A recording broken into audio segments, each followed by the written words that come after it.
محمد واصحاب سیدنا محمد وبارک وسلم علیہ. الحمد للہ رب العالمین والعاقبۃ للمتقین والصلاة والسلام علی سید الانبیاء والمرسلین وعلی آلہ واصحابہ اجمعین. اما بعد فاعوذ باللہ من الشیطان الرجیم. بسم اللہ الرحمن الرحیم. والعصر ان الانسان لفی خسر الا الذین آمنوا وعملوا الصالحات وتواصوا بالحق وتواصوا بالصبر. صدق اللہ العظیم.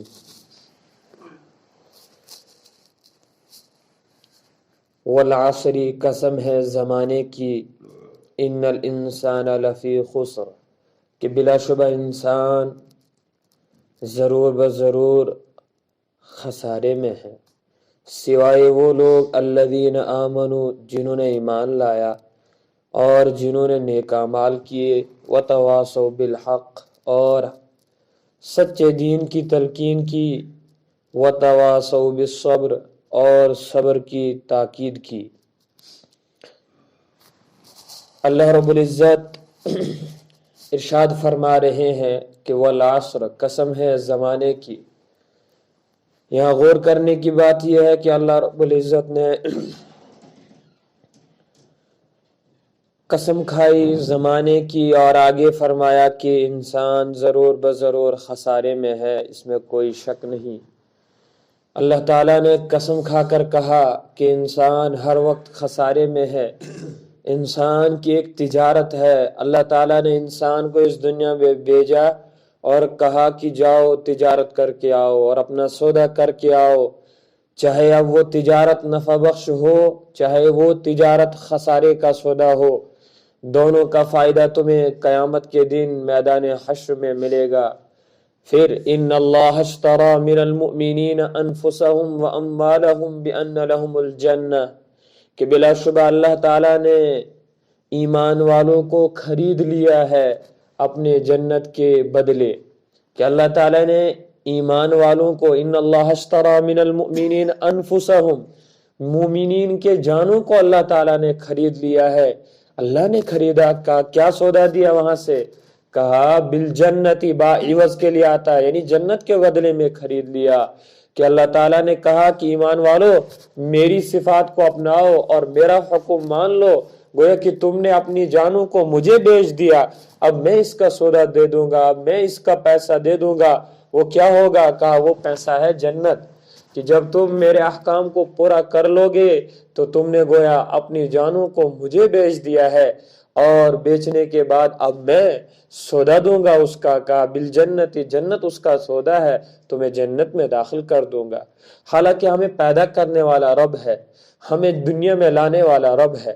ہمارا جسم تو اسی کا ہے، ہمارا بدن، ہمارا سب کچھ اللہ کا ہے. لیکن اللہ تعالیٰ نے ایمان والوں پر بہت زیادہ رحم کیا اور فرمایا کہ یہ تمہارا بدن ہے، یہ تمہارا جسم ہے، یہ تمہارا سب کچھ ہے، تمہاری جان اور یہ تمہاری ہے، لیکن تم مجھے بیچ دو. گویا کہ ایسا ہوتا ہے کہ میرے پاس کوئی چیز ہو، میں کسی اور کو چیز دے دوں اور میں اس کو کہہ دوں یہ مجھے دے دو، حالانکہ وہ چیز میری ہے. اس میں ہوتا کیا ہے کہ اگلے والے پر رحم کیا جاتا ہے. میں تجھ کو مفت میں چیز دے رہا ہوں اور وہاں سے تو مجھے چیز دے دے اور میں پھر قیمت بھی دے دوں. تو ایک رحم کا ایک صلہ ہوتا ہے کہ وہ رحم اس پر کرتا ہے، چیز بھی خود ہی دے دے، پھر اس کی خود قیمت لگائے اور خود اس کو خرید لے. باری تعالیٰ نے ایسے ہی کہا ان اللہ اشتری من المؤمنین انفسهم واموالهم بان لهم الجنہ، اپنی جانوں کو مجھے بیچ دو، اپنے مالوں کو مجھے بیچ دو. مال اور جان کو بیچنے کا مطلب یہ ہے کہ میرے احکاموں کو اپناؤ اور اپنا مال اللہ کے راستے میں لگا لو، مجھے قرض حسنہ کے طور پر دے دو. اور یہ تمہیں کب ملے گا؟ کہا اس کا بدلہ میں تمہیں جنت میں دوں گا اور تمہیں جنت عطا کر دوں گا. اللہ تعالیٰ یہ فرما رہے ہیں. فرمایا والعصری، قسم ہے زمانے کی، ان الانسان لفی خسر، کہ بلا شبہ انسان تو ہر وقت خسارے میں ہے، ضرور خسارے میں ہے انسان۔ اب یہاں دیکھو، ان الانسان لفی خسر، یہ جواب قسم ہے، اور قسم رب نے کھائی ہے زمانے کی، پھر کہا انسان خسارے میں ہے۔ قسم اور جواب قسم میں ایک مناسبت ہوتی ہے، ہم اس کو پہچانیں گے کہ اللہ نے زمانے کی قسم کھا کر پھر کہا کہ انسان خسارے میں ہے۔ یہ کیسے، اس کے ساتھ کیسا تعلق ہے اور کیسا ربط ہے؟ زمانے انسان کے خسارہ ہونے کا تعلق یہ زمانے کے ساتھ کیسا ہے، اس کو ہم سمجھیں گے یوں کہ انسان اس زمانے میں، اس اپنی عمر میں رہتا ہے، اس زمانے میں رہتا ہے، اپنی عمر گوا دیتا ہے، اور اب اللہ تعالی نے فرمایا کہ یہ زمانہ انسان کو خسارے کے دہلیز پر پہنچائے گا، اور یہی زمانہ انسان کو کامیابی کے دہلیز پر پہنچائے گا۔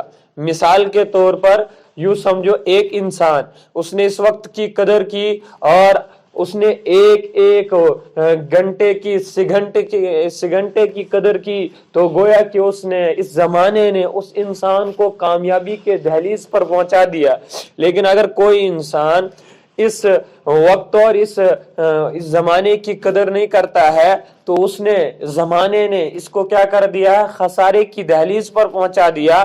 اب اسے ہدایت اور اب اسے نجات کا جو راستہ تھا، جو تجارت نفع بخش تھی، وہ حاصل نہیں ہوگی۔ کیونکہ یہ جو زمانے کی مثال، یہ یوں سمجھ لے لو کہ جیسے برف بیچنے والا انسان، وہ برف بیچتا ہے، اور وہ لوگوں کو آوازیں لگا دیتا ہے کہ آؤ برف خرید لو، کیونکہ اگر تھوڑی دیر ہو جائے برف کے نہ بیچنے میں، کہ اگر وہ نہیں بیچے گا اور اپنی آواز لگانا بند کر دے گا تو وہ خسارے میں ہو جائے گا، برف پگھل جائے گی اور وہ پانی بن کر نالے میں بہہ پڑے گی، پھر اسے کوئی فائدہ نہیں ملے گا۔ کہا انسان کی بھی یہی اور اس زمانے کی بھی یہی مثال ہے۔ انسان اگر اس زمانے میں بے خبر رہا، اپنے آپ کو وقت میں نہیں لگایا، اپنے وقت کو کام میں نہیں لگایا، پھر ایسے ہی سمجھ لو یہ ایک برف بیچنے والے کی طرح ہے، کہ جو برف تو اگر بیچتا رہا، آوازیں دے گا تو اسے فائدہ ہوگا، اگر وہ آواز نہیں دے گا تو وہ برف پانی بن کر نالوں میں بہہ جائے گی، پھر وہ ضائع ہو جائے گی۔ انسان بھی ایسے ہی ہے، اگر زمانے کی اس نے قدر کی، زمانے کے ایک منٹ کو اس نے کام میں لایا، ایک منٹ کو اس نے اپنے فائدے میں اور اپنے نفع نقصان کو پہچانا اور اس زمانے کی قدر کی، تو یہی زمانہ انسان کو کامیابی کے دہلیز پر پہنچائے گا۔ لیکن اگر انسان نے اس ایک منٹ کی ہم نے قدر نہیں کی، تو یہ جو زمانہ ہے ہمیں ناکامی کے دہلیز پر پہنچائے گا۔ اور اللہ تبارک و تعالی اسی لیے زمانے کی قسم کھا رہے ہیں کہ والعصر ان الانسان لفی خسر، یہ زمانہ تمہیں خسارے میں ڈال دے گا، یہ زمانہ تمہیں ہر وقت نقصان میں ڈال دے گا، سوائے وہ لوگ نقصان سے بچیں گے جن کے اندر یہ 4 صفات ہوں گے۔ نمبر 1، ایمان لانے والا۔ اگر اس نے ایمان لایا اور ایمان لایا تو وہ زمانہ بھی اس کے لیے فائدہ مند ہو جائے گا، فائدہ مند ثابت ہو جائے گا۔ نمبر 2 پر ہے وعامل الصالحات، جس نے نیک اعمال بھی کیے، ایمان لایا، اور ایمان لانا سب سے پہلا درجہ ہے کہ وہ رب کو مانے، رب کے رسول کو مانے، ملائکہ کو مانے، فرشتوں کو مانے، اور ماقبل رسولوں کو مانے، کتابوں کو مانے، قرآن پاک کو مانے، اور قبر و حشر کو مانے، جنت اور جہنم کو مانے۔ ان تمام کے ماننے پر ایمان لایا۔ ایمان لانے کے بعد دوسرا درجہ ہے، اب یہ ایمان لایا اور یہ پابند ہو گیا، اللہ کے حکم، اللہ کے حدود کا پابند ہو گیا۔ گویا کہ ایک ایسا پانی کی بھی 2 قسمیں ہیں۔ ایک پانی وہ ہوتا ہے جو چلتا رہتا ہے، اسے کوئی پوچھ تاچھ نہیں ہوتی، وہ چلتا رہتا ہے، نالیوں میں ادھر ادھر جاتا رہتا ہے۔ لیکن ایک وہ پانی ہوتا ہے جو نلکے میں بند ہوتا ہے، پھر وہ ہم اس کو اپنے گھر میں لاتے ہیں، وہ برتن دھونے کے کام میں آ جاتا ہے۔ کیوں؟ اس لیے کہ وہ جو نلکے میں پانی ہے اب وہ حدود میں بند ہو گیا ہے، اب وہ ادھر ادھر جا نہیں سکتا ہے۔ تو جو بندہ کلمہ توحید پڑھتا ہے اور کلمہ توحید پڑھ کر اب وہ رب کے احکام میں آتا ہے، اب وہ حدود میں بند ہو جاتا ہے. اب اللہ تعالیٰ کے احکام کے مطابق، نبی اکرم صلی اللہ علیہ وسلم کے احکام کے مطابق اسے زندگی گزارنی ہوگی. اب اسے جو نفس چاہے گا وہ نہیں کرنا ہوگا. اب اسے وہ پانی بننا ہوگا جو نلکے میں بند ہو کر آتا ہے، وہ پانی بننا ہوگا. اب وہ پانی نہیں بنے گا جو نالے میں بہتا ہے اور ادھر ادھر ٹھوکرے کھاتا ہے. کہا وہ پانی بننا ہے جو نلکے میں بند ہو کر ہمارے برتن کے لیے استعمال ہوتا ہے، وہ پانی بننا ہے. کیوں؟ اس لیے کہ وہ پانی اب حدود میں ہوا ہے، اب وہ بند ہوا ہے، اب وہ فائدہ مند ثابت ہو جائے گا. انسان کی بھی ایک ایسی مثال ہے جس نے کلمہ توحید پڑھا اور کلمہ توحید کے بعد اب کلمہ توحید یہی تقاضا کرتا ہے کہ اب وہ اسلام کے حدود کو پورا کر لے. کہ کلمہ توحید یہ کہہ رہا ہے کہ تمہیں نمازیں پڑھنی ہے، یہ ایک حد بندی ہے. نماز نہیں چھوڑنی ہے، یہ بھی ایک حد بندی ہے. اگر ہم نے اللہ کے احکام اور رسول اکرم صلی اللہ علیہ وسلم کے احکام کو پورا نہیں کیا، گویا کہ ہم اس پانی کی طرح ہے جو نلکے میں نہیں ہے. مثال کے طور پر یہاں فرما رہے ہیں ایک وہ شخص جس نے ایمان لایا، اور دوسرا وہ شخص جس نے نیک اعمال بھی کیے، تیسرا وہ شخص جس نے حق کی تلقین کی، اور چوتھا وہ شخص ہے جس نے صبر کی تلقین کی. ان چار اجزاء کو ملا کر، اور یہی پھر ایک، اگر انسان کے اندر یہ چار جز ہے، یہ چار اجزاء ہے، تو پھر انسان کامیاب ہو جائے گا.